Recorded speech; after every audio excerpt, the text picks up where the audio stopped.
For you as a leader from an individual perspective, you need to make sure that each person you lead feels like they're valued. Because if they don't feel like they're valued, they're not going to work for you.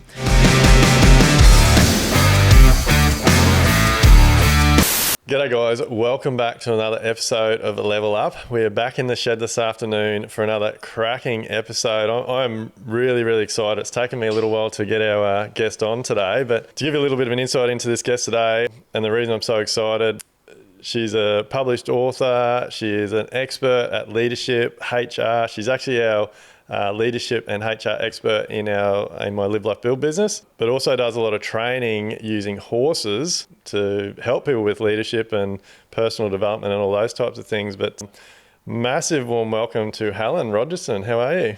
Wow, I'm actually much better than you there, Mr. Halffinger. We had a little accident there. It's going good now, but like 3 weeks in and it's going good. Excellent. Thank you very much for coming in today. One thing I forgot to mention in the intro there, that Helen and her partner they're very good friends of our families, and Helen has done a lot for my two girls, which we might talk a little bit about today as well. But and me and my wife. But I don't really know where to start with you, Helen, because you do so much, and I know you're going to add so much value. So just before you get started, HR and leadership is something that I think gets very overlooked. Like, for people that are listening to this and want to know why I've been waiting a long time trying to get you on here, it always goes in the too hard basket. So I'm really hoping from today's podcast, like, you can give us a bit of an insight into leadership and HR and all your skills, and hopefully take the pressure off people a little bit so that they feel that it's something they can implement in their business, which ultimately is going to give them more success. And Duayne, I won't sugarcoat it, because HR is hard, and it's getting increasingly difficult as the complexities of the industrial relations and legislation are changing, and it's putting such an onus on people. And the reality is, today, if you're going into that field, when I was younger, you could be a generalist, and that is, you're across everything. But today, you really have to be a specialist, because it's become so complicated. And so complicated that it's an area now that unless you're working in it constantly, you lose skills. And it's an area that I'm not as passionate about as I am about developing leader capability and developing the capability of individuals to be the best they can. Yeah. Well, leadership, you're very big on. Like, you've written a book called Leadership for the Everyday Leader, which I have a little small part in. Absolutely. And I guess perhaps it's worthwhile us talking, because that's how we actually met. And I just happen to have a book here. And I'm going to turn to page 163, where I actually talk about Duayne, and this is the precursor to how we actually met. So on page 163, I'm going to read out a little excerpt that I wrote about Duayne, and this is in the team section, Team Feedback in Action. My husband works on numerous building sites, both commercial and domestic, almost every working day. He observes and experiences both good and bad leadership, often sharing with me examples of what occurs, which is unfortunately more negative than positive. He can tell a lot from the capability of the leader, from the team dynamics, from the quality of the work, and from how the site supervisor interacts with the various contractors. Mostly examples of yelling, swearing, belittling, and criticism. It is not often that he's been excited about what he has seen on site until recently. He came home from work effusive about how he saw the builder in charge interact with the team while building a house. Duayne came on site, said hello to everyone by name, including me. He told the team they're doing a great job and apologised for delaying the last team meeting, but would hold one soon to give them an update. He then took out his phone and did a recording of the work in progress and posted it on his Facebook page. As he was recording, he was praising the team and their workmanship. You could see the whole team lift, and the vibe was positive. Wow. This was a positive emotional contagion from the leader to the team in action. So a big thank you to Duayne, who not only put his team in a greater frame of mind, but sent my husband home happy as well. As a leader, you impact many others who may not even be aware of. So Duayne, that's you, featured on page 163. That's how long ago is that? That's That was before 4 years? COVID. Yeah. yeah.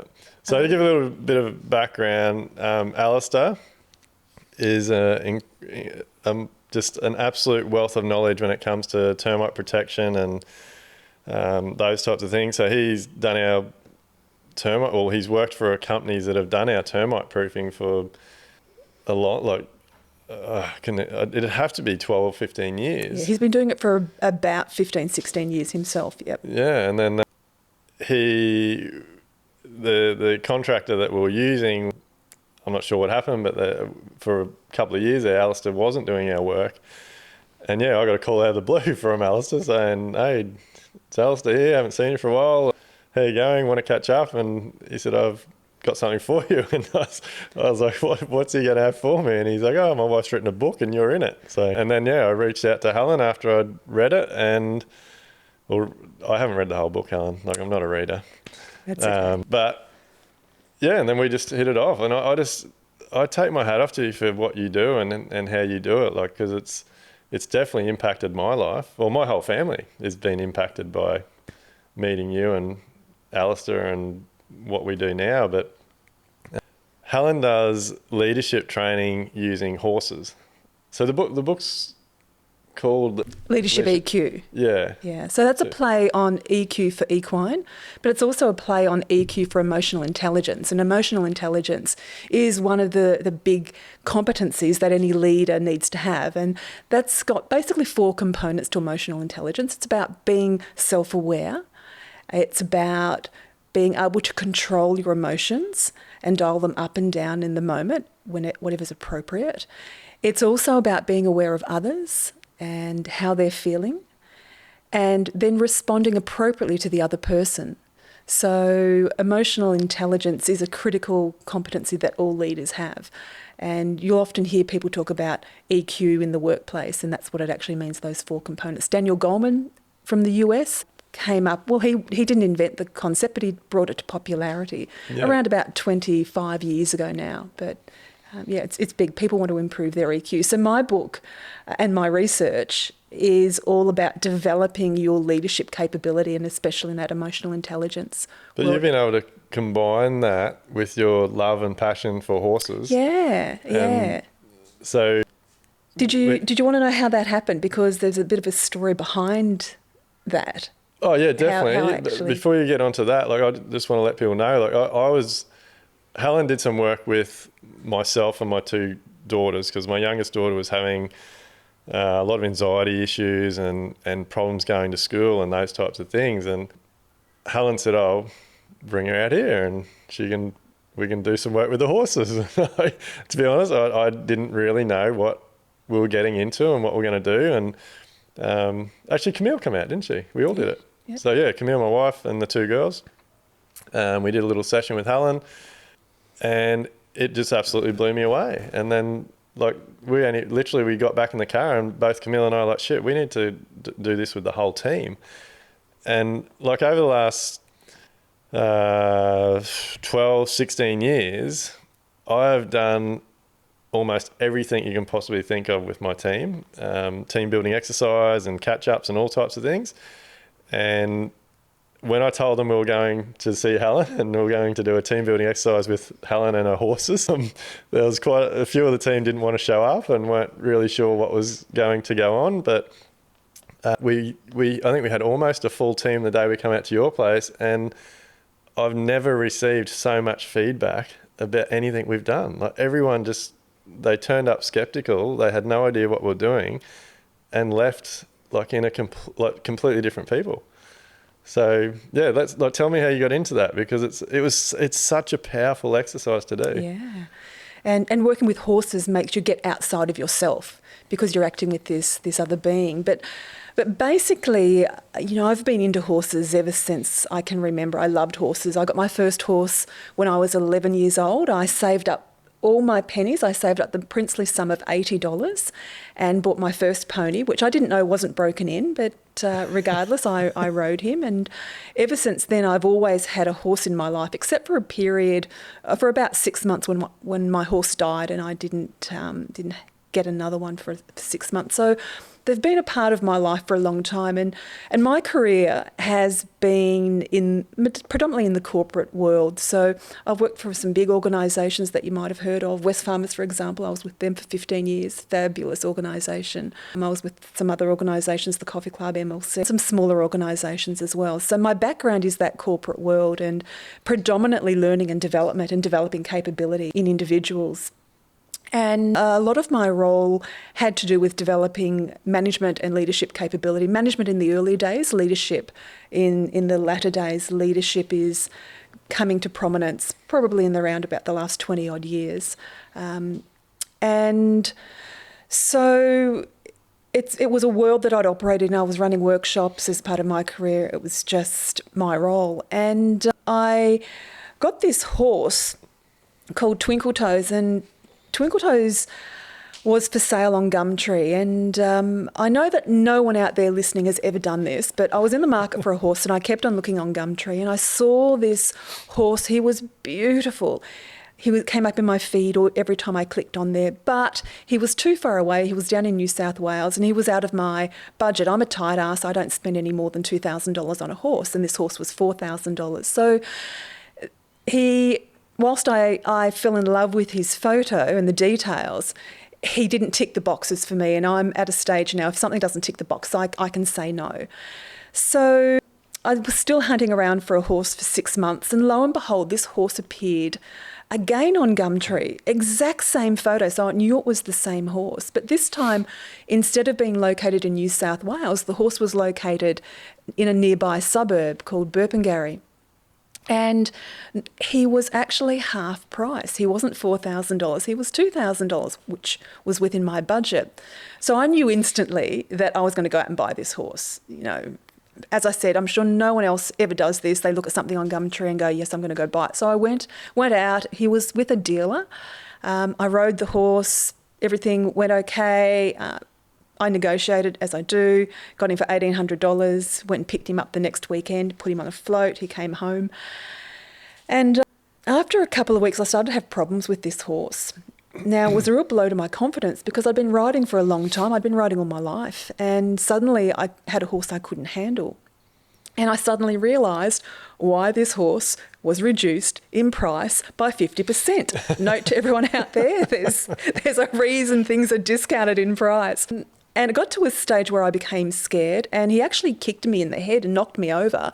Luckily, it was a glancing blow and not a substantial, because he could have killed me.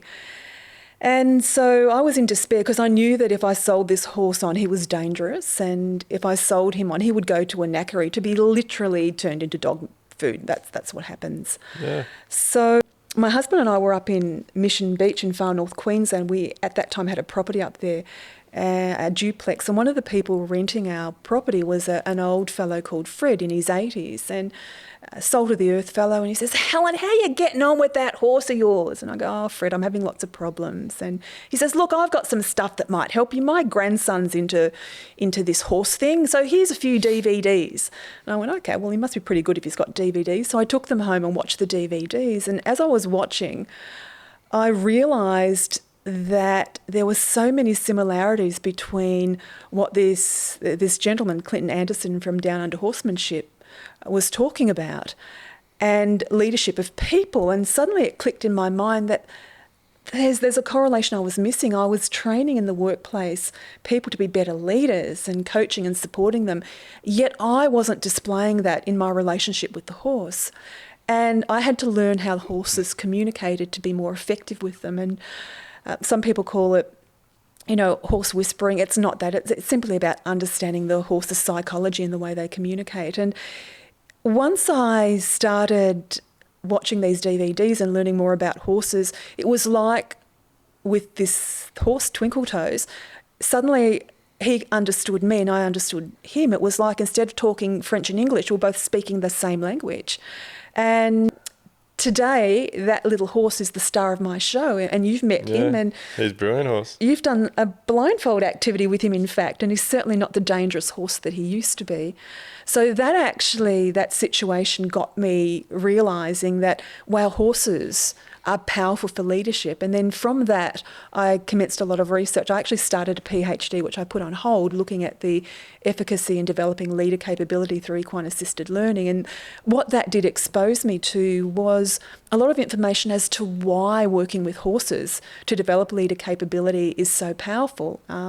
For example, most of you know that horses in the wild live in herds, and the leader of a herd is usually an older mare. It's not the stallion, and it's that mare's responsibility to take the herd to a safe place to eat. It's her responsibility to take them to the water source. It's her responsibility to berate the young ones and kick them out of the herd, basically put them in the naughty corner for a period of time if they misbehave. So she has a big responsibility. It's the stallion's responsibility in a herd to fend off predators and basically to procreate. That is have sex with all the mares, he has all the fun. But it's the mare's responsibility to keep the herd together. And so naturally horses look for a leader because their natural inclination is to follow a leader in a herd. And so when you have a group of horses together, they're always looking at a pecking order as to who's number 1 horse and who's number 10. So if you've got a herd of horses, say there's 10 in a herd, your number 1 horse is at the top of the ladder and your poor sorry horse number 10's at the bottom of that ladder. One may equate it to an organisational chart, org chart in an organisation. You've got your kingpin at the top there and everyone else below. Now, what happens with horses is horse number 2 is always challenging horse number 1 for the leadership because the herd always want to know that the best horse possible is their leader. So horse number 1 always is having their authority as a leader challenged. So obviously horse number 10 is not going to challenge horse number 1 because he hasn't got the capability or the confidence to be able to do so, but horse number 2 will. Just as horse number 3 will challenge horse number 2 to try and move up the pecking order. Poor old horse number 10, the best he can hope for in the early stages is to move up to position number 9, so there might be tussles between 9 and 10. So the reason that they challenge each other is to make sure that the best capable horse is the leader. In a horse-human relationship, and this is where a lot of problems happen with horse-human relationships, is when the horse doesn't believe that you're a capable leader and that you're going to help that horse and protect that horse and look after that horse. That's created the environment where the horse feels safe because horses want to feel safe, number 1. It's definitely sounding like an organisation. Absolutely. That's how most businesses run. Because your people in your workplace, they want to feel safe. And that's been enshrined, if we hark back to some of the HR, enshrined in the Code of Practice in relation to psychological safety. And that's providing that psychological safety for horses, for people. But horses are the same. They want to be safe in an environment. Yeah. It's very interesting how, like, since I've become more open-minded, I hope people listening to this are picking up the similarities because, it's amazing when you think about other things in a more open mind and how it relates to things. And that's why your horse training is so successful, isn't it? Because you're connecting with the animal and you picked me up on it heaps when we first came out there. Like, I was very nervous around the horse.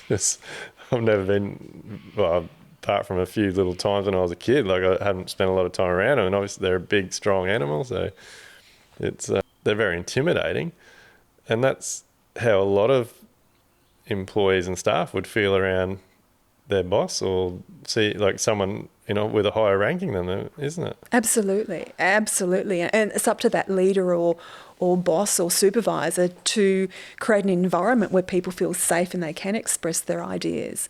And I mentioned earlier when we were talking about the book and your feature in it, Emotional Contagion, and the most powerful thing about horses is that they can sense your emotions. So how you're feeling actually translate across to the horse and can infect the horse either positively or negatively. But that also applies to people. So we infect each other either positively or negatively all the time. And you know it when someone comes in the room and they lift your spirits up and you feel good because they bring such a positive energy, a positive vibe. Nowhere more can you see it than when you go to the footy and you feel the energy of everyone in there, yelling and screaming for their particular team. That's emotional contagion, and emotions are contagious. And the most powerful person in a situation sets the emotional scene for everyone around them. So if you're a leader and you go into a workplace in a shitty mood, guess what? You're going to bring you're going to bring the people down with you. If you go in and you're uplifted and you're positive, you're going to actually lift the people up. And this is, again, it probably just thinking back to what you're talking about. Actually, before I go on to that, some of our listeners will think you were speaking French or English when you said DVDs. A DVD, if you're a young person, is something we used to have to go pick up from a hire store, take it home, put it in the player before you could watch things. That makes me feel really old that I'm talking about that. But you're talking about the 10 horses and having different rankings. Yeah. Like using my business as an example, and obviously Alistair picked up on it when I went to site. I feel like even if I've just got off a shitty phone call or I've having a shitty day, I always feel it's my responsibility to turn up on site and, how you going, everybody, talk to them and make them feel good about being there. But it's not just me, is it? If my supervisor turns up dragging his feet, that's going to roll for the team. And then if he's not there, if one of our carpenters dragging their feet, it affects the whole team on site. Even if one of the other trades turn up and drags their feet and mopes around, it just brings everything down, isn't it? So absolutely. And you've got to be aware too that sometimes in your business, no matter what size, the person that you have nominated as the supervisor may not actually be the leader in that group of people. There might be an informal leader who's someone that everyone looks to. And you can tell this if you're in a meeting and you say something and all the eyes will go to one person. That person is the informal leader in that group of people. And they might not have any official title. And if they come in and they're in a shitty mood, or they come in and they're in a great mood, again, they can lift or bring people down. But you've also got to be aware not just of title, but who is your unofficial leader in a group, because that person will set the tone as well. And, when we talk about emotions are contagious, there's some great science around that I'm happy to share with you if you like. Yeah, definitely. I want people to listen to this podcast, and because, again, being a leader is not something you really taught, or it's actually if you like a lot of people in the building industry, it just grows. You work for yourself, and then you end up with an apprentice, and then you end up with an employee, and then before you know it, you might have multiple, and all of a sudden even if you put one person on, you've got to be a leader to that person. But even if you haven't got any team members, if you're in an industry where you're interacting with customers and you're giving customers advice about anything, you're actually leading that customer to a decision. So you need to be in control. So leadership takes many, many forms. Yeah. It's not just that formal leader concept. It's informal. So tell us about the science behind it. So when we talk about emotions are contagious, there was some research done in the US at Stony Brook University in New York State. And this research was funded by the Defence Force, and why it was funded by the Defence Force will become apparent as the story or as this example goes on. So they took a group of people at this university and they put these people through 2 levels of stress. The first level of stress was physical stress. They got them and they put them on a treadmill and they got them to walk and run on this treadmill. And what they did is they had sweat pads under these people's arms and they collected the sweat that these people emanated as they were doing this exercise. They got those sweat pads and they put them aside. They then got the same group of people and they put this group of people through a psychological stressor, and they actually made them jump out of an aeroplane with a parachute on.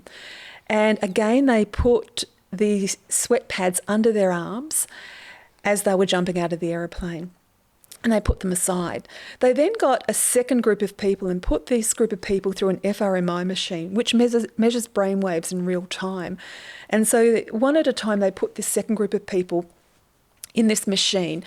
And what they did is they wafted through, as these people were in the machine, they wafted through the scent of the sweat. First of all, they did the sweat that was as a result of the physical exertion on the treadmill.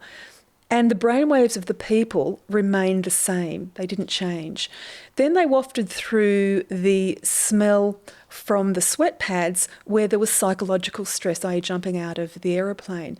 And interestingly, the brainwaves of the people in the machine, in the fMRI machine, replicated the fear response, which actually says to us that as humans, we can smell fear in others. We can emotionally feel how other people, what they're feeling, what they're going through. So we can smell it. That's been shown. Of course, horses can smell it. When they say horses can smell fear, they absolutely can.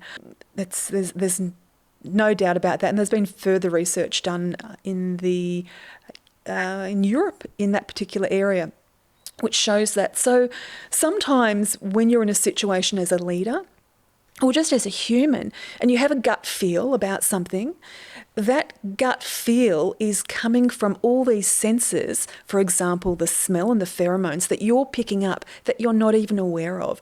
So one of the things that I've learnt through time is trust your gut, because your gut is picking up all these things that intellectually you're not aware of. And so is that seriously linked? Like that's something we talk about now doing when like figuring out if you can work with a client or not.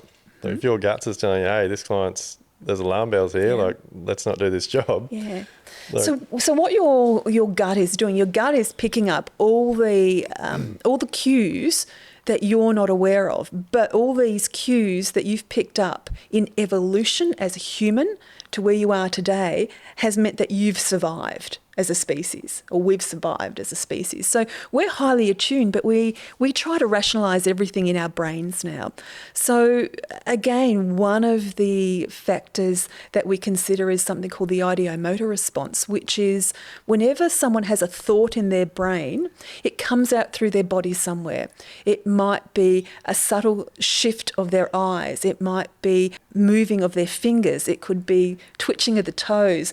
It could be the blinking rate, nodding of the head, something, a slight squint of the eyes, something that you may not be aware of, that you're giving out these cues, but every time you have a thought, your body is sending out a message. Now, horses are very clued into picking up this in humans because, of course, horses are a prey animal, i.e. other animals eat them, and they're always watching us to make sure they're not going to be eaten by us. So horses are very, very attuned to all the subtle cues that you're giving off. But as a human, if you're with another person, they're giving off all these cues that you may not be aware you're picking up. And that too might add to your gut feeling either positively or negatively. There could be a slight hesitation in a response from a person, or them looking away, which is often a sign of dishonesty when you're communicating with them. You may not pick that up, but you get that sense in your gut that something is wrong. And it's your visual and your senses that are picking up all of these cues and giving you that in your gut. So so you definitely need to go with your gut feeling. Like that's I try and do that with everything now. Like every decision we make is go with your gut. Like, but what do you think makes a good leader, Helen? Look, I think leadership is very contextual, because as a leader, you could be a leader, for example, in your business. You could be a leader at home in your household. You can be a leader within your faith or your religion, within your sports group. There's many contexts for being a leader, and it's the very first thing that a leader has to understand is what context they're operating in and what are the vagaries. So the context, for example, that you operate in as a leader is quite different to the context, for example, that someone working in the banking system is in. Different laws, regulations, etc. You have to be across. You have to understand the context. Well, that definitely ties into why I was asking you, because I was going to ask you, like I've seen it in members of my team over the years. Like they're not very confident leaders on site to run a group of carpenters or something, and yet they can be a captain of a football team and absolutely killing it. Like, so is it is it about confidence? Is it about what you, like, does it have something to do with what you're passionate about? Absolutely, all of that. And the other thing too is that oftentimes they don't extrapolate, that is, they don't transfer what they're doing in that sports situation across to their business context because they feel like they've been pigeonholed in that business. And this is my role here. Not knowing that if they brought some of those skills across with them and put them into place in the work context, they would actually be of greater value and would be a leader in that particular work context. So, you're getting back to what makes a leader is and there's 10 elements to this, understanding the context. Number 2 is self-leadership. You cannot trust a man to lead others until he can lead himself. Sorry, that was very sexist. Can we dive into that? Sure. I think I think I know what you're saying when you say that, because I believe, like, even though through my 20s and into my late 20s and early 30s, like I built a very successful carpentry business, like 40 to 50 carpenters, and like did a lot of work. But I believe I'm a far better leader now than I was back then. Like, we got lots of work done. Like, everyone wanted us to be doing their work. But like, I think back, and even my time when I was on the tools, when I started my building business, I have regrets about things I did. Like, I think I could have taught apprentices better. I think I know I used to yell. I used to be a hothead, and a lot of that was driven by just the pressure of, like, not knowing that I wasn't running the business as well as it needed to be run, and not having a good cash flow, and knowing that, having the pressure of, like, shit, I've got, like, this has to be done. Like, I've always sort of been interested in the numbers, and like, even when I was subcontracting, I would know what I was getting. Like, the builder would tell me what I would get to do the work, and so I would have a team of carpenters doing the work, and I was always doing the numbers. Like, in my head, I would be going, shit, there's 4 carpenters, 2 apprentices out a day. They're using this gear. That's going to cost me this much today. If they take this on to do it, I'm not going to make any money. Like, there was just all this pressure. And so all that pressure was just always coming out in yelling and screaming and get this done. And so even though I thought I was a leader and I was leading that business, I think I was doing a very poor job of it.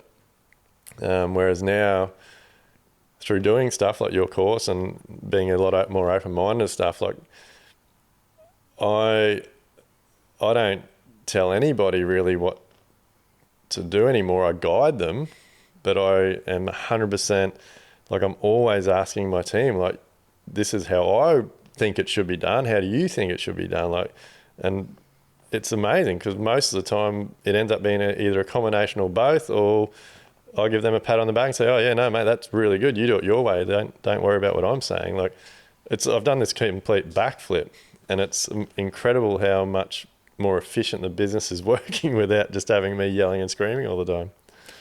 And so let me ask you, is there a parallel there between your increasingly becoming self-aware and know what your triggers are and being able to control your emotions? So is your self-awareness increased over the years that's made you a more effective leader? Oh, definitely. I'm definitely very aware of things now, but the biggest thing for me is the financial pressure. Yeah. Like, just knowing the numbers of the business now, knowing what the business takes to run, knowing that I'm pricing jobs correctly, and that every job, as long as it sort of runs to schedule, like, we're going to make money. Like, I think a lot of my poor leadership was driven by financial pressure. Okay. So if we look at the 3 functions of a leader has 3 functions. Number 1 is to get the task done, to get shit done. You've got to build the house to a certain standard within a budget. That's the task. And if you don't do that, and if you don't make profit at the end of the day, you're not going to have a business. So your first step in a leadership is you've got to get the task done. And from leading people, everyone that works with you must know what they have to do. They clearly must know what they have to do. So it's about communication, clear instruction. You've got to manage the business numbers effectively. That's where this comes in, managing the finances, because if you don't run that, the task or the build doesn't get executed, doesn't get completed. Number two with a leader's responsibility is knowing and supporting and developing each individual on their team and knowing what motivates that person. And that's that personal connection with each person on your team. And again, that your team could be the people you work with, it could be your footy team, it could be your family, spending one-on-one time with your family. And that getting to know that individual, every person has got different motivators. Some people, for example, are motivated by more money. Some people are motivated by finishing up early. Some people are motivated by starting later. Whatever that motivation is, everyone has got different motivations. Everyone needs to be managed differently. And it's really important that you understand that because everyone communicates differently, everyone needs to be managed differently. You can't put a paintbrush across everyone and manage them the same way. It doesn't work like that. So for you as a leader from an individual perspective, you need to make sure that each person you lead feels like they're valued. Because if they don't feel like they're valued, they're not going to work for you. And the third responsibility as a leader that you have is to put together, develop and maintain a team. And that's that team spirit, that's that team cohesiveness, that's having those shared goals. That's the communication with the team, and that's the culture and the way the team all connect. So every person on a team has to feel like they belong. And it's that sense of belonging that you as a leader need to cultivate. So as a leader, you've got three things to cultivate. Your team know what to do. Each person feels like they're valued, and everyone feels like they belong to the team. So as a leader, you've got to balance those functions up. It's called functional leadership. It's a concept from the UK, John Adair, back in the 70s and 80s, about the three responsibilities of a leader. And it's really important that you make sure you don't focus too much on one of those areas, because if you focus too much on task... See, I wish I had access to someone like yourself. Well, I shouldn't say that, because I could have had access to you. I just didn't know where to look, or I didn't know what I didn't know. But it's like what you just said then, like that's been huge as well. Like understand. See, I was taught the bosses I had growing up and through my time, and then a bit of contracting, everything was just push. Yeah. And so then that's how I started running my business. And as you just said, like not everybody's the same. And so now even some of the older guys in our current team, I'm really focused on educating them. Like we can't push everybody the same. Like everybody's different. Everybody has different breaking points, different stress levels, different skills, different like feelings. Like we are all different. So I think that's definitely helped my leadership, just becoming more aware and making the whole team feel comfortable that I'm aware that they're all different and they all have different skills. They can all do things differently. And it is hard with some of the older tradies because I see them and they push everybody the same. And so I do spend a lot of time now with them, telling them that don't worry about, get rid of the financial pressure. Like I'll take that on board. Your job here is to work together, and like he's not going to do it the same as you, and you're not going to do certain things the same as him. And that's okay. If it takes a little bit longer to do something because you both haven't got the same skills, or the apprentices are the big ones. Like I just see them, and not just our apprentices, like other trades that we use, their apprentices. I see so much pressure put on them, and that's one of my regrets as well. Like I think back to geez, I used to push apprentices hard. I've probably broken people that could have been successful in our industry because I was driving them how I was driven when I was an apprentice. And it's important not to beat yourself up, not for anyone out there not to beat themselves up, because you can only do what you know. And if you don't know any different, you can't do any different. So when you talk about the way that you managed people, that was historically how everyone was managed. Yeah. That was how you were managed, and it's therefore what you did. We are now living in a time where we have exposure to so much information, so much education. And again, even legislation doesn't permit us now to overwork our people and to yell at people. If you yell at people today in the workplace, you're opening yourselves up to allegations of harassment and bullying. Yeah. You actually can't do that. So we're in a society today in 2024 where we are so enlightened by the information that's at our fingertips and by the laws that that we are focusing on the individuals and the individual's needs, and we're better leaders, and the workplaces are better as a consequence. But if you just focus on task in your workplace, you're going to burn your people out. You need to balance it off. I think that's what I found for a period. I don't know, maybe going back 5 or 6 years ago, we had that period in a business where we were just turning through the staff, and as you just said, I was burning them out. Like I was just push. But and if you're having a staff turnover like that, you've got to stop and look at what's the common denominator. And the common denominator is you. Yeah. You know, you've got to start with yourself first. If something's to change, you've got to look at yourself and go, okay, so how do I have to change my leadership style and my communication and my interaction? What do I have to do to create a different environment out there for people? Because that's your role as a leader. Your role as a leader, Duayne, is to create an environment where people can perform at their best. That's what you do. Yeah, and that's what I'm striving for now. Like I want everyone, I don't care what level they're at, but as long as everyone's performing at their best and they're happy, like I think for me that's become a big thing now. And I guess that's at getting older, I guess.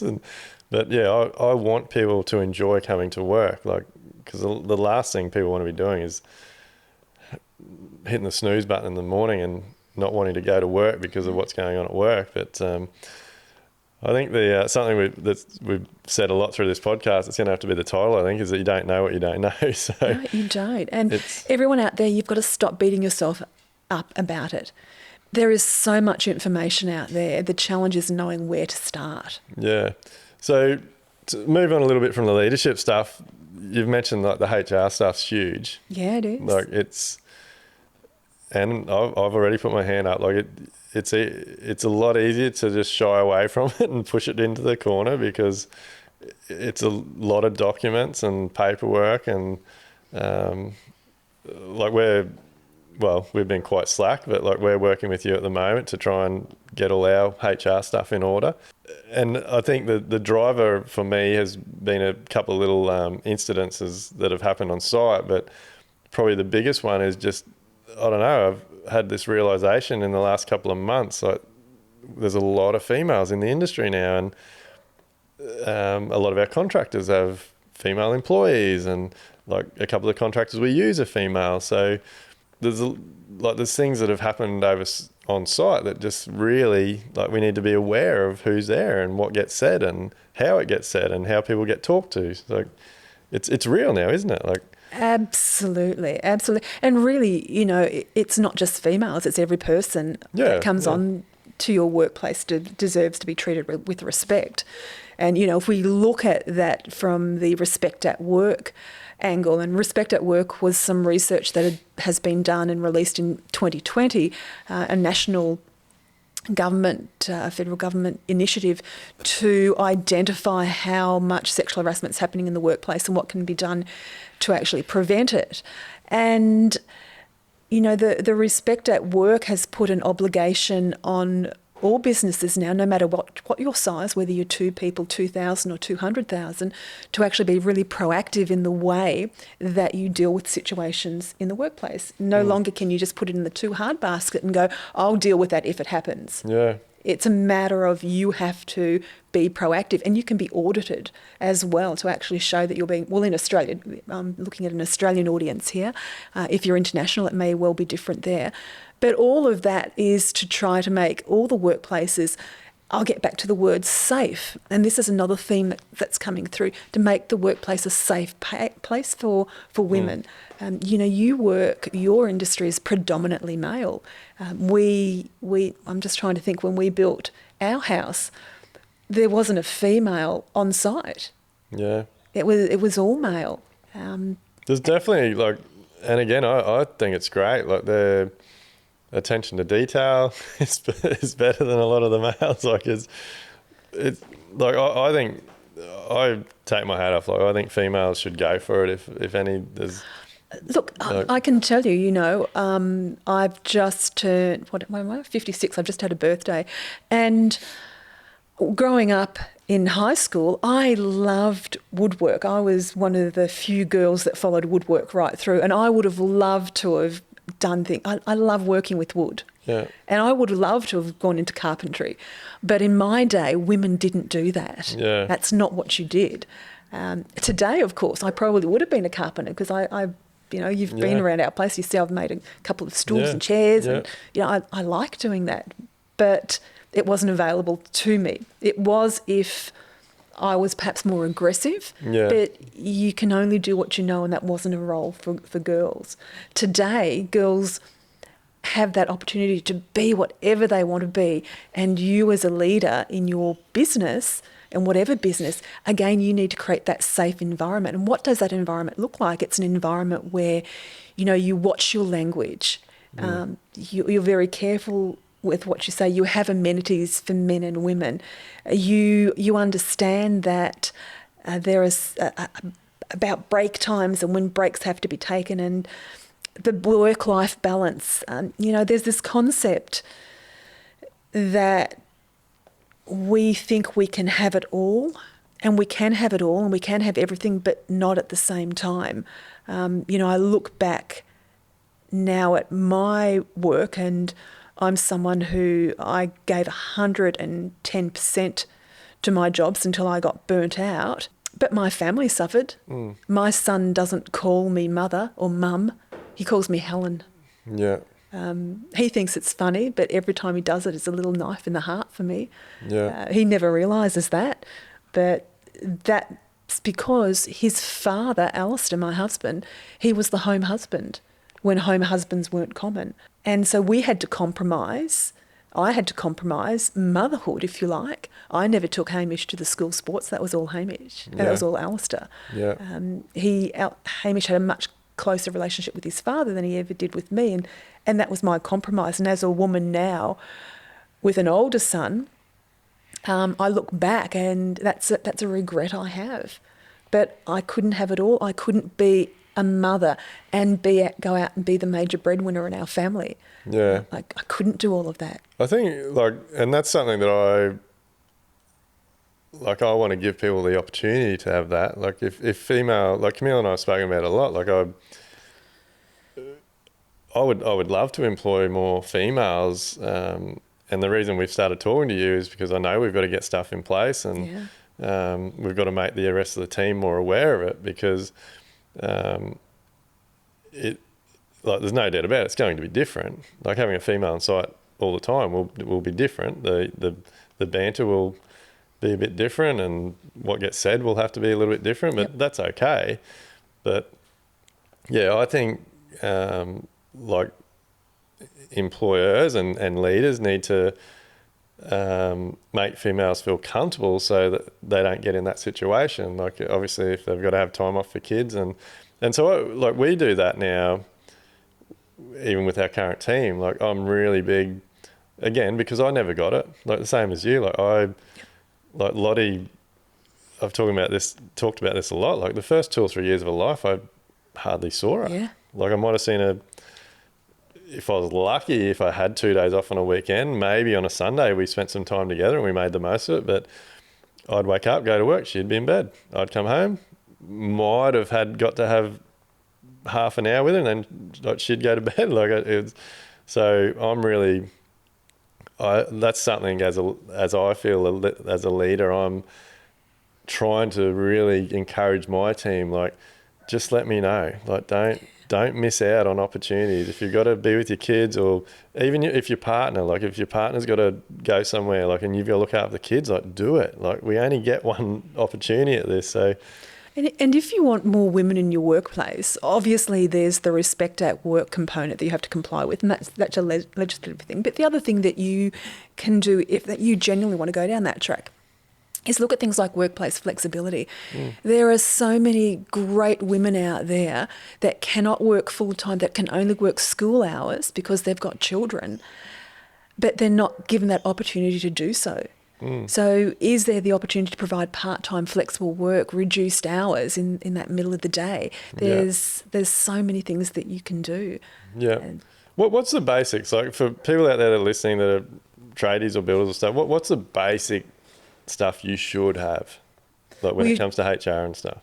So the basics, I'm a big one. What's my mantra? Document, document, document, document. So you cannot have too much documentation and record keeping. So look, the very first thing that you have to have are employee files.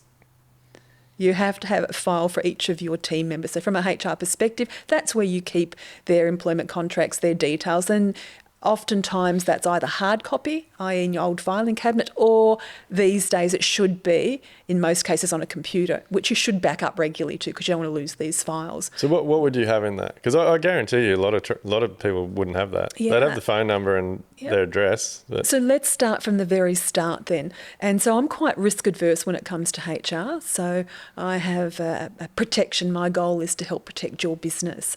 So the very first thing that you should have in there is from when you interviewed the person. So your interview guide. So you can actually go back to it and see what notes you made about their interview. Then you should have information there of when you emailed them, making the offer, put that email across into their employer file. You then should have a copy of their contract or letter of offer, depending on what you do. That should be in their file. Because that letter will also indicate things like you've provided them with a Fair Work information statement, which is a requirement by law that you have to supply that. So if you include in your covering letter that this is attached and you have that covering letter on file, then you can actually show that, yes, you've provided it. So it's ticking that box from compliance. So again, compliance driven.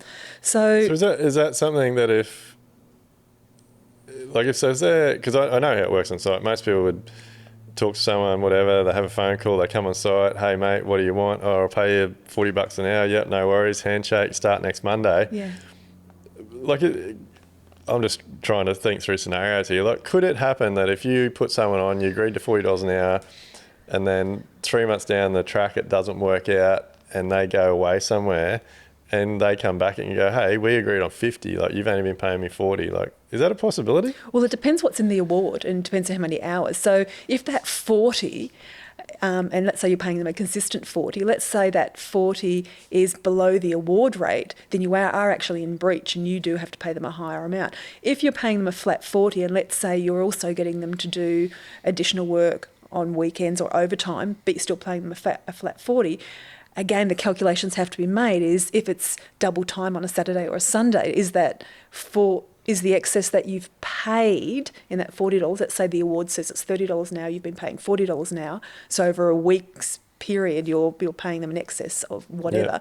Yeah. Does it roll up and cover those additional hours? And if it doesn't, then you could be exposed to a claim of that. But the reality is that you're required to actually tell your employee when they start what award applies to them and what level under the award that they actually come under. That's a requirement.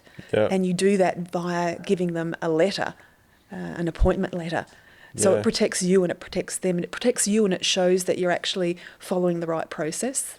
Because so many businesses in the building industry, they're just head down, bum up, trying to keep the wheels turning, and thinking that they've got to do this paperwork and have these documents is just like another arrow to the heart. So it has to be done, doesn't it? It absolutely does. So, at a minimum, you should have your letter of offer and a copy of a contract on the employee file. If nothing else, if they're just the two bare minimums, so that you can actually refer to it. And don't forget that if you're ever audited by Fair Work, the onus is on you to prove that you did supply this information and you did follow the right processes, and you can just pull out the file and show that. The reality is that Fair Work are only going to audit you if there is a complaint made against you.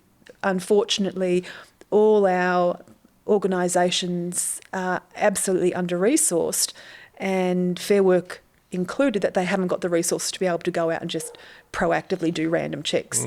But if you get a complaint made against you, then you'll be asked to provide documentation. Something that I've learnt over the years, and people that listen to this podcast probably think, holy shit, how can Duayne have dealt with all this stuff? But I've been in the industry now 27 years, running Pearce Constructions now been going for, I think we're coming up to 16 or 17 years. And then I had the carpentry business prior to that. And honestly, I was creating my own problems. Like, you know, my sayings, nothing happens to you, it happens because of you. Like, and the reason that we are always trying to constantly be working on something and is because you never know where it's going to come from. And like, people out there will be listening to this and thinking, oh, I'm paying more than the award. I don't need to worry about all this shit. I'm fine. We've had situations come back to us over I'm going back 10, 15 years. And the funny thing is that all of my major problems were before I met Camille. Like when I was just trying to do everything on my own. But like, one scenario was like, I'd done a handshake, we'd agreed on a pay rate with a guy, and he was great. He was a really good guy. We got on really well. He left. There was it was mutual. But then it was obviously happening before he left me. He was going through a divorce, and then all of a sudden, it's like what he's getting paid has been dragged into the divorce settlement, and then all of a sudden I'm getting dragged into it because I apparently should have been paying him more. And like, so you never know where something's going to come back and keep records. And you know, let's face it, the award isn't an easy document. No awards are. They're not easy documents to read and understand because you've got to go backwards and forwards, and so. But you don't have to know, like, you don't have to have everything. Like, something that my first few ones, and I've talked about before, like, I had some issues with work cover and the tax man and things, and I had nothing. Like, I was running everything myself, head down, bum up, getting home late, sleeping, trying to just do everything on the fly. And I had some very expensive lessons, and that, like, at the time I was very frustrated about it, but it was completely my fault. I was doing nothing about things that I knew I should have been doing. But then like, some other things started to, like, over the years, I had some other little things with workplace health and safety and that, but I had started to do things. And even though they'd approached me and I had been audited a few times, I didn't have everything, but they could see that I was trying. Yep. And that made a huge difference. Like, just the fact that I could show them a few documents, and that I remember one time, I can't remember what it was, but we were working on a document, and just the reality that I could show them that, hey, we actually have started working through this, and I think we had it in place for a couple of the team, but we hadn't got through all the team yet. I didn't get a fine, but they basically said, look, we'll come back and just check on things in a few months' time. So I think, like, because a lot of people listen to this and, like, everything, they'll get overwhelmed and they'll think, oh shit, I just cannot run a business, like, it's too hard. But you just need to show that you're putting in a little bit of effort, don't you? Look, and I think the other thing to realise too is that you cannot be an expert at everything. You're doing what you do because you're passionate about it, and whether it's building, or whether it's plumbing, or whether it's milking a cow, you know, you are doing that because you love doing that. Your skill set is not in administration and payroll, and it's an increasingly complex area. So take a step back and think, okay, I need to outsource this. There are so many great outsourcing organisations that you can do this with, and it's going to help you because it releases that stress that you have about that little voice in the back of your shoulder going, oh, I can't enjoy sitting down my dinner tonight because I should be doing X, Y, Z. It just relieves that stress. And also, as I said before, the compliance and the HR side of it is becoming so complex that if you can outsource your payroll, that's one less thing that you have to worry about, and someone else can actually manage that for you. Yeah, I think that's a really great point, because that's definitely something that I've learned. Like, you have to pay.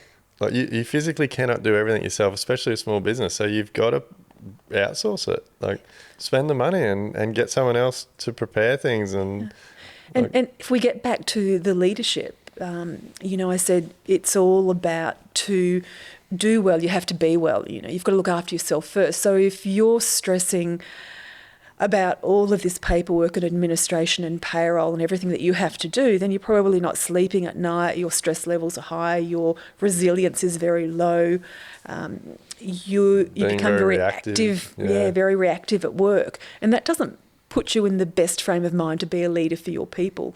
So if you can relieve some of that, that then lets you focus on the business and focus on the people side of it. Because, look, leading people and managing people is hard.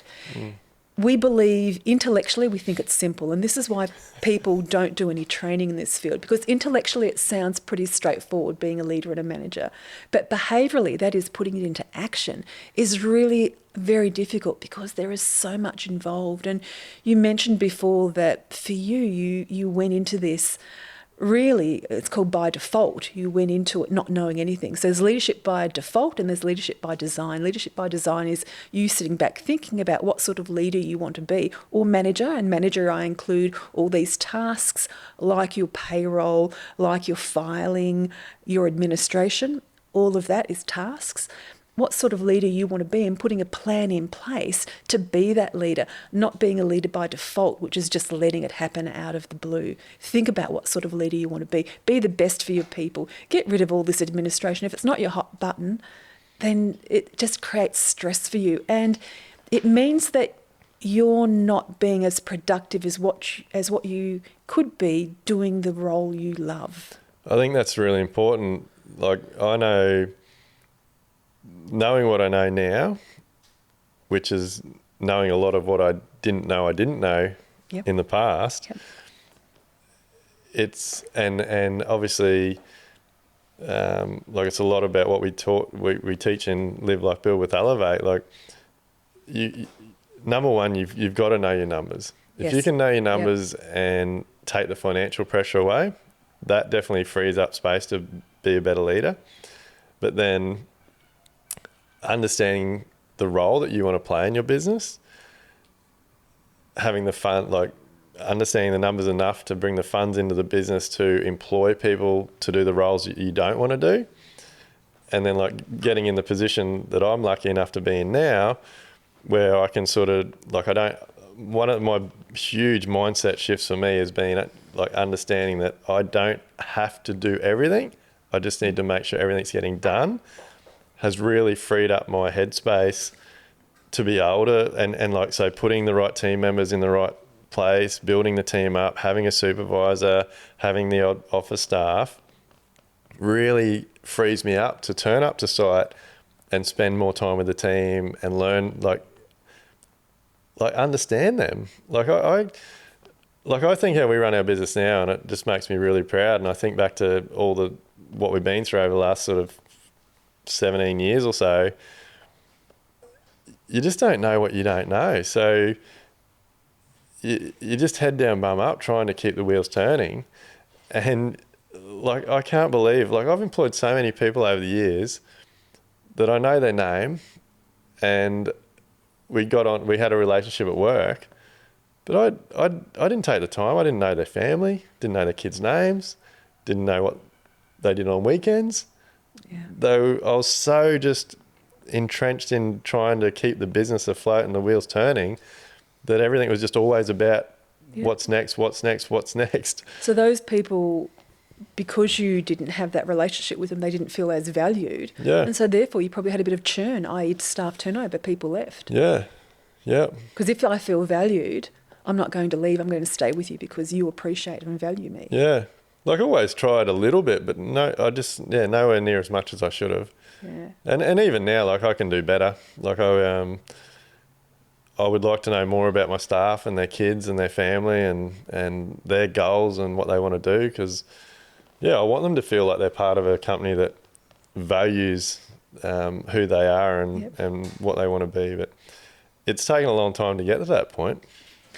And, I think it's very important, and you've mentioned this a number of times, is the financial situation, because as soon as you have that financial stress come in, it actually changes the way you think, and it puts you in a survival mode. It also puts you in a scarcity mindset, which changes your behaviours. so that becomes all that you focus on, and your brain actually can't focus on anything else but that. So trying to be a leader when there's not any money around, you've got the financial situation, and when basically you're in survival mode, you haven't got the capacity, your brain hasn't got the capacity. So when you talk about the financial situation, you know, I see it constantly. My husband and I had a business that we did a lot of cash flow, very low margins. We had a general store for a couple of years, produce out the back that he ran, and then the store out the front. And we had great cash flow, you know, great money coming in. We also had a shitload of money coming. Hated Mondays. Mondays was when the cigarette bloke came in, and we had to part with $15,000 every Monday just to pay for the cigarettes. But there was that huge money coming in, huge money going out. We calculated when we sold the business that we were working for $2 an hour. That's what we were earning in that business. So we were there 7 days a week, 363 days a year. We were closed 2 days.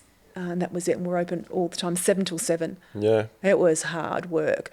But we had good cash flow, but we also had big expenses. But that is most businesses, isn't it? Like, because we don't know. Like, you get into it, you have the business, and you just get so entrenched in keeping the wheels turning that you don't take a minute to sit back and work things out. And you need to, because if it's not working, you need to change the way you're doing business, change your pricing, make some changes so that you can sleep at night. Yeah. We were lucky because I had another income. I was also working part-time. I'd work in the morning part-time at home as a new mum, and then I would go down to the shop at lunchtime and work from there until 7. So we had big, long days. It was a lot of work. But you had to do that to keep the cash flow coming in to pay the bills. So I know what it's like. And the issue is not cash flow. The issue is managing your cash and your expenses and being across it, and how much you keep at the end of the day. Oh, yeah. So cash flow and turnover is absolutely nothing if you're not making profit. And I can't stress that enough. I bang on about it all the time in this podcast. Like, you have to know your numbers, and there's so many. The more I do this podcast, the more I talk to people, and just the more I learn. It's so hard. Like, just touching on that for a second, but like, the bank will lend you money based on your cash flow. Yeah. So it's hard to, like, because you think, oh yeah, the bank's lending me money, so I must be making money. So in your mind, you're telling yourself, oh, I'm making money. And you're buying new cars, or you're growing the business, or whatever, but your margins are getting probably smaller and smaller. And it's a vicious cycle. And you have to spend time to deep dive into your numbers and stuff. But I worked in franchising for a number of years, for almost 7 years, and one of the advantages of franchising is that you get benchmarks in relation to your expenditure ratios. So, for example, cost of goods sold was around about 30%. Cost of employment, your wages, etc., was around about 32%. So, in a franchise, if you know what your numbers are, you can compare them to what the benchmark is. I don't know if your building industry has any numbers like that. I highly doubt it. Because if they did, then builders can actually think, actually, in this particular area here, I need to review my processes and the way I'm doing things, because my cost of goods sold, which is the cost of your raw materials, etc., is, and it wouldn't be this for you guys, but instead of being 30%, it's running at 40%. I'm losing 10% here somewhere that my peers aren't. How can I? The only benchmark that Amelia and I try to push, and it's from all the surveys and the hundreds of members we've had do it now, but like, we know that the average custom building business takes between 18 and 24% just to cover their overheads. Yep. And when you think that most builders are only putting 10 to 15% total, and then they wonder why they're not making money, because it's actually taking them more to operate every day than what they're actually putting on the job. And most of the time, that doesn't even include paying themselves a salary or their company making any profit. And so suddenly that puts pressure on you to get the next job, because your next job has to pay for this job. So you're constantly running behind the 8 ball. Yeah, it's terrible. But we've talked about it a lot, Helen, but I want to go back to the horses. Okay. Because we never really talked about what you do with the horses. So when we went and did the day with Helen, with Camille and the girls, it was a little bit different. We did some breathing work and we connected with the horses and stuff. But the day I brought the team out, you took us through a lot of different exercises. And you'll have to explain this because I'll get it wrong. But what's the heartbeat? Like the horse's heart is one of the slowest beating hearts, isn't it? Absolutely. So one of the reasons that people feel so relaxed around horses and why horses are very therapeutic to be around. Now, I don't do therapy. I make a clear difference between therapy, which is, looking at the past and helping you work through things, and learning, which is what I do, which is about equipping you with skills and knowledge to move forward. So, but being around a horse is very relaxing because of the horse's heart rate. Now, a horse's resting heart rate is less than 40 beats per minute.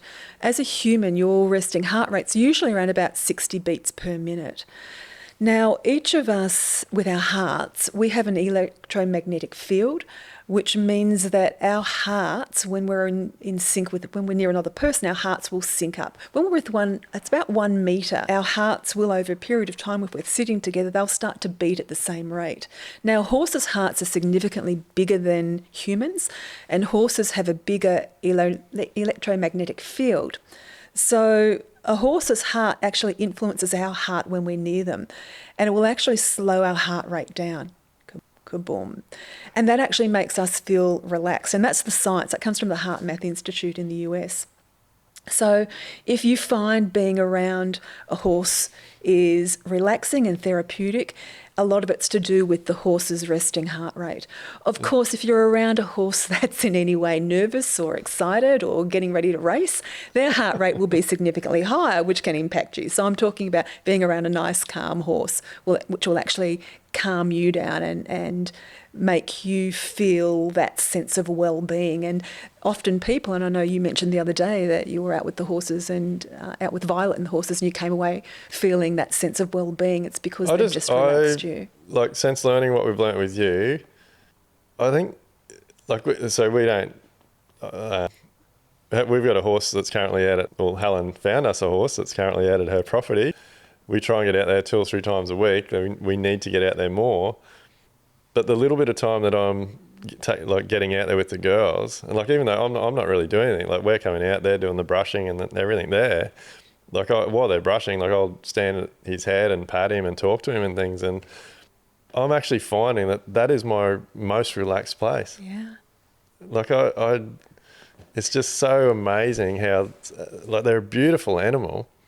Well, it's the environment, because you're surrounded by greenery, and the research actually shows that when we're surrounded by greenery, trees and grass, it does actually affect our psyche, so it makes us feel better. So you're out in the fresh air, you're out surrounded by greenery, you're with a horse with a resting heartbeat of 40 beats per minute, and he really relaxes when the girls are there brushing him. He loves that. His heart rate's infecting your heart rate. You're just standing there. You've got no expectations or pressures on you. You're not thinking, they've got to brush that horse neater than this or do a better job of X, Y, Z. You're just being in the moment, and because you have it's actually been expectations. It's been a real blessing for me to do that, because I just don't. There's not too many places. My brain doesn't stop. Yeah. I'm constantly thinking about just everything, what I can do, how I can do it, And when I'm with the horse, that all goes away. And Camille's excited because the only other place that I've found, and I find this with a lot of other business people that I associate with, the only place that I've ever been able to switch off has been thrashing around a motorbike somewhere or in a race car, because while you're doing that, you're concentrating. Yeah. But I'm now getting that same, I can completely switch off when I'm around the horse. But I found, that day we brought the team out there, and you were pointing it out to me while we were there and what we're doing. The horse could pick up instantly who the better leaders were in my team and who the shit, or not the troublemakers were, or the ones that stir things up. And that just blew me away. And that's because the horse is reading off their energy and responding accordingly. I've had people turn up to workshops and go into the paddock for the meet and greet. And, there was one in particular, he was quite a senior manager, and Miss Molly, who's the little pony, she looked at him and said, "No way, mate," and she went to the other end of the paddock and wouldn't come near him. Now, it turned out that he had a real issue with connecting with his staff, and Molly, the horse, picked that up and she wouldn't come near him. So he was giving out the same vibes to her as he was with his staff, and people just didn't want to be around him. Yeah. So, that they read you and they respond to you and they build your self-awareness, because we didn't do this with your team because it was focused on team building, but one of the activities that I get the leadership groups to do is a lunging activity, and that's to get the horse to go in a circle around you. And you have to be really aware of your body language and the message that you're giving, because if you look in the wrong place, you're actually telling the horse to stop. And if you're not standing up straight, then the horse won't go forward for you. There's all these nuances with your body, but it really makes you be aware of the messaging that you're giving out with your body. And at one of these workshops, I had a chief operating officer, and the horse wouldn't go around for him. All the rest of his team, the horse went around, and I went in and had a quiet conversation with him, and it turned out, and I don't know why this came to me, and I said to him, "You don't believe you're worthy of this role, do you?" And he said, "No, I don't." And he'd only been in the role for a couple of months and taken on chief operating officer, and he didn't think he was worthy of being a chief operating officer. And because he didn't believe in himself, the horse basically gave him the finger and said, "F you, I'm doing whatever I want to do." Which is what his team probably were doing as well. Yeah. So we had a bit of a conversation to actually change his mindset about, yes, he can do this. Yes, he is worthy. And I helped him with his body positioning, etc. And eventually he got the horse to go around. So for him, that was a big change. But the horse read that there was something in the fellow's brain that wasn't giving out the congruency. And the horse is going, "No, if you're not going to be a true leader, and if you don't believe you're a leader, then I'm not going to do it for you." It's been really interesting just seeing like the effort you put into the girls is like Camille and I are incredibly grateful for. Like you talk to them about their posture and standing up straight, but I guess for anyone listening that struggles with, I guess, confidence and all those types of things, like I'm sure there's people that do what you do in other states and other areas, or if you're in Queensland, reach out to Helen. But like I know for Violet, like she's come leaps and bounds with her confidence, and she's still got stuff to do, but like seeing the difference since she's been spending the time with the horse is just incredible. And I, to be honest, I don't know if she would have got that from doing anything else. Like it's very, from what I've seen, it's very different sitting with a specialist or whatever they are, a doctor or whoever, and talking about things. But physically being in a arena or a round yard with a horse and having to put your shoulders up and put your head up and look straight ahead, and like to me it just makes it very real, and you see an instant outcome. And look, that's the advantage of running these workshops with horses, is that people can change something little inside them and they'll get an instant response. And that response might be positive, it might be negative, but they get a response and they get that feedback and they can adjust whatever needs to be adjusted to get a better result. So, because even doing it with I know my team took a lot of what you taught us on board, and like the team's been a lot better in a lot of areas ever since. But in a team environment on site, human to human, like people can hide, can't they? Like absolutely, you're not going to get the same response. No. You get. And people do hide things from each other. The horse actually doesn't have the ability, because he doesn't have a frontal cortex. He doesn't hide those things. He just responds to you in that particular moment as to how you're turning up. And of course people in a workplace aren't going to tell you something if they think it's going to be detrimental to them in any way. And they're not going to tell you that, "Oh no, I don't feel like I'm worthy to take on this new position." They're not going to tell you that. Yeah. But the horse senses it somatically, i.e. through your body, and responds to you in that way. And as I said, I don't do therapy, and I don't sit down and go back with you through your history and what's happened to you as a child. What I do is go, "Okay, let's work on giving you the skills to move forward, so that when you're in this situation in the workplace, this is what you can concentrate on: your breathing, your body posture, your thoughts, because it all comes out through your body." It's really, really very powerful. But the horses give messages that sometimes I'm trying to interpret, and I don't know what they're trying to say to people, but they all respond to people differently. Yeah. very It's easily. incredible stuff. I'm really pleased that, and it's incredible how things pan out. Like, who would have thought just from turning up to site, saying at 8, everyone calls them their name, I'd end up in your book and we'd meet, and now we're friends, and you're helping our girls out with horses and things like. Well, it's the butterfly effect, the concept that a butterfly flapping its wings in Brazil will cause, a hurricane in Sydney. The little things, you just don't know what they might lead to, and it's dropping a pebble into a pond, the ripples that go out. And, when you came on site that day, you actually lifted Alistair's day on. He came home. I was actually writing the book at that stage, and he came home and he said, "Let me tell you about my day." So you actually lifted him, and you don't know the impact that you or anyone out there listening can have on another person's life just by something simple and little and positive that you do. And, I've heard stories of little acts of kindness by one colleague to another actually saving that colleague's life because they haven't gone home and committed suicide. So being positive in the workplace and supporting your people and helping them, has repercussions, wide repercussions. Don't ever underestimate of the influence you have. Yeah, and I think it's just super, super important everybody deals with shit. Like, there's always something to deal with and something going on, but when you show up to your team or to your workplace, like, everyone's there as an individual, and just treat everybody with respect and kindness, and don't have your head down and dragging your feet, because it affects the whole team. Like, absolutely, you set the example. If you're head down and dragging your feet, guess what? Everyone else is going to be head down and dragging their feet as well. Yeah.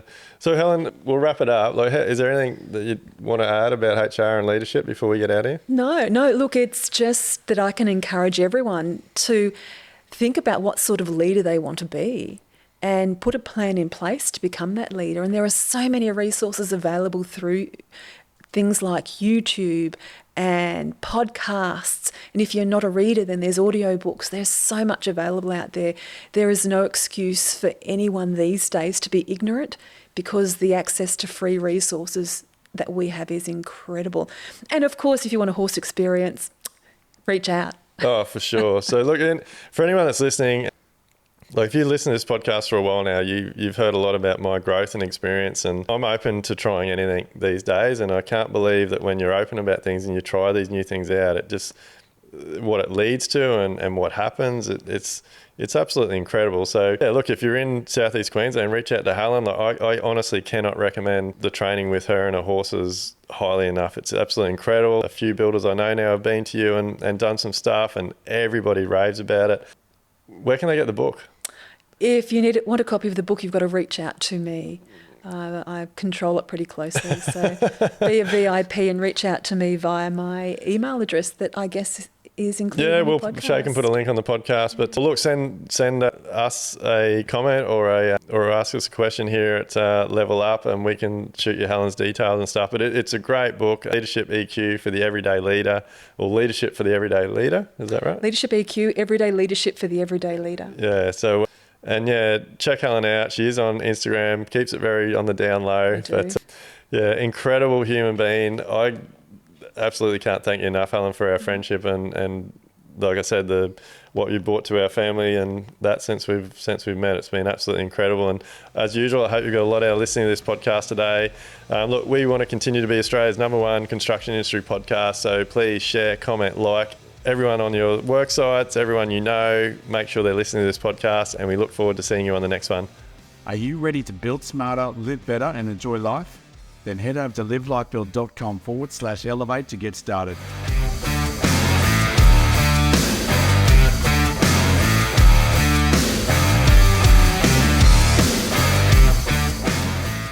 Everything discussed during the Level Up podcast with me, Duayne Pearce, is based solely on my own personal experiences and those experiences of my guests. The information, opinions, and recommendations presented in this podcast are for general information only, and any reliance on the information provided in this podcast is done at your own risk. We recommend that you obtain your own professional advice in respect to the topics discussed during this podcast.